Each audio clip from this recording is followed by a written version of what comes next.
Fala aí, galerinha. Eu vou comentar agora sobre esse vídeo aqui, dá uma olhada.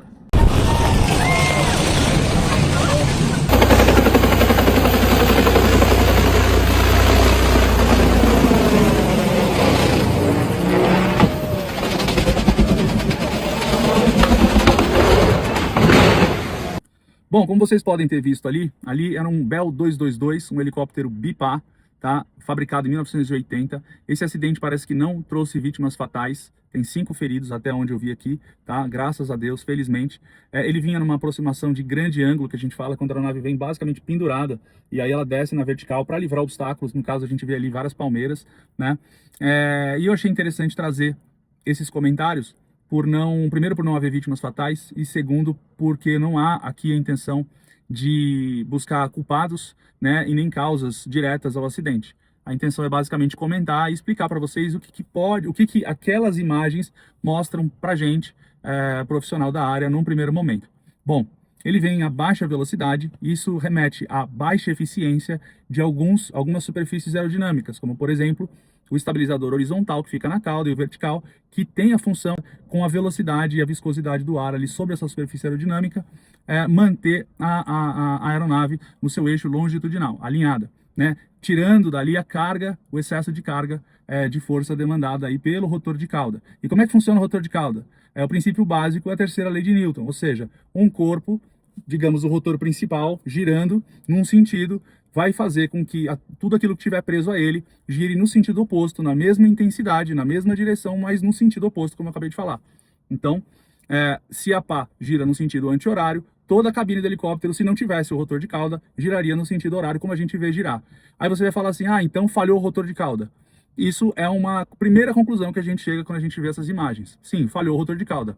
Mas foi uma perda apenas de eficiência no seu funcionamento, porque ele recebeu um vento de uma direção que possa ter jogado o ar sujo do rotor principal para trás, para o rotor de cauda, que a gente chama de LTE, Low Tail Efficiency. Isso pode ter contribuído? Pode. Mas uma coisa que acontece ali, que eu vou mostrar para vocês aqui agora, ó.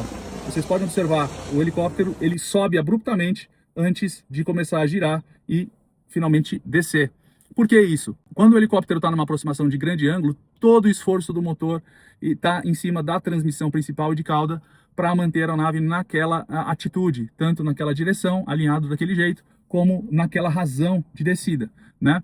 Porque se ele descer muito rapidamente, ele vai entrar dentro, o helicóptero entra dentro, as pás entram dentro do próprio ar sujo, causando um anel de vórtex. E aí a aeronave vai estolar e vai bater no chão com força. Então ele tem que vir com uma razão de descida bem suave, né, e alinhadinho, descendo verticalmente. Isso exige muito de de toda a estrutura da aeronave. Só que quando ele faz esse movimento para cima, o que isso induz a gente a pensar?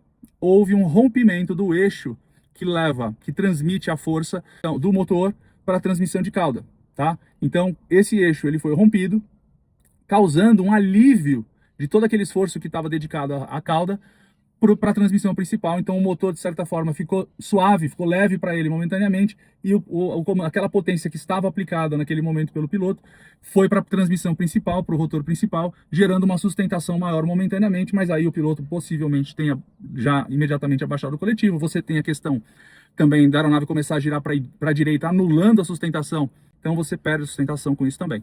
Então, enfim, pessoal, houve um rompimento aí desse eixo para a cauda. Agora as causas disso a gente não tem como saber, não tem como avaliar nesse momento. A gente só tem a torcer, a rezar pelas pessoas que se machucaram, que elas se recuperem logo, que elas fiquem bem, e enfim, isso é mais um motivo para a gente estar sempre lembrando, a gente sempre lembrar da importância de estar proficiente para lidar com as situações mais extremas, né? Foi um infortúnio, foi uma infelicidade que aconteceu naquele momento, você ter aquele rompimento, né, do eixo de cauda, mas ele estava num momento de alta exposição, né? Então por isso que a gente sempre busca evitar esse tipo de operação, mas muitas vezes ela é necessária, ela não tem como ser evitada, e aí a gente, enfim, a gente procura estar preparado para lidar com eventualidades aí que possam vir a acontecer, tá bom? O que ele poderia ter feito naquela hora? É muito difícil da gente julgar sentadinho aqui no conforto aqui da cabine no chão, mas existem algumas possibilidades, mas eu acredito que ele fez o possível e o impossível para que todos sobrevivessem ali, salvaguardando as vidas dele e dos demais a bordo da aeronave, tá bom? Vamos aguardar e ver o que isso vai trazer de mais conhecimento para todos nós. Tchau!